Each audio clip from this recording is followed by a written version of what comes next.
এদিকে মুশফিকুর রহিম না চাইলে তাকে উইকেট রক্ষকের দায়িত্ব থেকে সরানো উচিত হবে না বলে মনে করেন সাবেক উইকেট রক্ষক নাসির আহমেদ নাসু।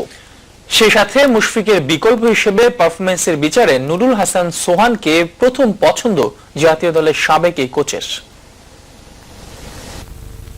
নিউজিল্যান্ডের পর ভারত সফরে গ্লাভস হাতে বাজে পারফরমেন্সের জন্য টেস্ট অধিনায়ক মুশফিকুর রহিমের কিপিং নিয়েছিল বিভিন্ন মহলে সমালোচনা। তবে এর কারণ হিসেবে গ্লাভস হাতের পারফরমেন্সের চেয়ে ব্যাট হাতে সেরাটা পাওয়ার আকুতিটাই ছিল বেশি। কিন্তু শ্রীলঙ্কা সফরে যাওয়ার আগে কিপিং করার ইচ্ছের কথা সাফ জানিয়েছিলেন মুশফিক। আমার কাছে এখনো মনে হয় যে আমি অ্যাজ এ কিপার ব্যাটসম্যান হিসেবে আমি টিমের সবচেয়ে বেশি অবদান রাখতে পারি। কিন্তু টিম বাংলাদেশ শ্রীলঙ্কা পৌঁছানোর পরপরই মুশফিকুর রহিমের উইকেট রক্ষকের দায়িত্ব ছাড়ার খবর আসছে গণমাধ্যমে। কিন্তু ব্যাপারটি পুরোটাই মুশফিকের হাতে ছেড়ে দেওয়ার আহ্বান সাবেক উইকেট রক্ষক নাসির আহমেদ নাসুর। একটা কি দুইটা ম্যাচ হয়তো উইকেট কিপিং ছাড়া করছে ইনজুরির জন্য। As a captain or batting average হলো 40, as a normal player or batting average হলো 23। তাহলে as a captain as a keeper হিসাবে ও বেটার ব্যাটিংই করতেছে। তারপরে আমরা বলতেছি যে মুশফিকের কিপিং করা উচিত না।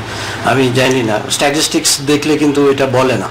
শ্রীলঙ্কা সফরে মুশফিকুর রহিমের বিকল্প হিসেবে উইকেট রক্ষক ব্যাটসম্যান হিসেবে লিটন দাসকে নেওয়া হয়েছে দলের সঙ্গে। কিন্তু লম্বা সময় ধরে বিসিবির সঙ্গে কাজ করা সাবেক এই উইকেট রক্ষক বলছেন পারফরমেন্সের বিচারে এগিয়ে Nurul Hasan Sohan. Sohan is much better wicket keeper লিটনের থেকে। তাহলে অ্যাজ এ সাবস্টিটিউট কিপার নিলে তো আমি সোহানকে নিব, বিকজ আমি সাবস্টিটিউট কিপার হিসেবে কিন্তু বলতেছি যে সাবস্টিটিউট কিপার হিসেবে নিচ্ছি।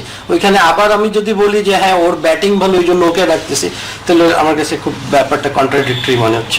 হাসিনুর রহমান, যমুনা স্পোর্টস, ঢাকা। কিন্তু নাসুর মতন কিন্তু প্রধান নির্বাচক বলেছিলেন যে জাতীয় দলের জন্য মুশফিকের পরের পছন্দ সোহানই হতে পারেন। রাইট, কিন্তু আসলে লিটন দাসকে ব্যাটিং বিবেচনায় নেওয়া হয়েছে দলে, আপনি যেমনটি জানেন। আমরা একটু তার ব্যাটিং পরিসংখ্যান দেখলে বিষয়টি পরিষ্কার হবে। 3টি টেস্ট ম্যাচ খেলেছেন তিনি। 2015-তে তার অভিষেক হয়। 97 রান করেছেন 3 ম্যাচে। খুব বেশি আসলে সুযোগ পাননি নিজেকে মেলে ধরার। তার গড়টা কিন্তু খারাপ নয়, 32.33, একটি 50 এবং তার সেরা হচ্ছে 50। এই 3 ম্যাচে 3টি ক্যাচ নিয়েছেন, কোনো স্টাম্পিং নেই। কিন্তু প্রথম শ্রেণীর ক্যারিয়ার যদি দেখেন 38টি ম্যাচ খেলেছেন, 3030 রান, গড় কিন্তু 50-এর উপর। যে কোনো ফরম্যাটে 50-এর উপর গড় কিন্তু খুবই আকর্ষণীয়।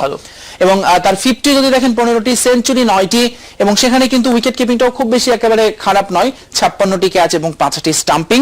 কিন্তু আরেকটি কথা, আসলে তাকে ব্যাটিং এর জন্য নেওয়া হয়েছে এবং মুশফিকুর রহিমকে সেক্ষেত্রে হয়তোবা টেস্টে আমরা দেখবো যে শুধুমাত্র অধিনায়ক এবং ব্যাটসম্যান হিসেবে তাকে হয়তো কিপিং এ দেখা না। এবং সেটি বলছিল যে আসলে মুশফিকের উপরে ছেড়ে দেওয়া উচিত, আসলে অ্যাজ এ ক্যাপ্টেন হিসেবে দল তাই করবে।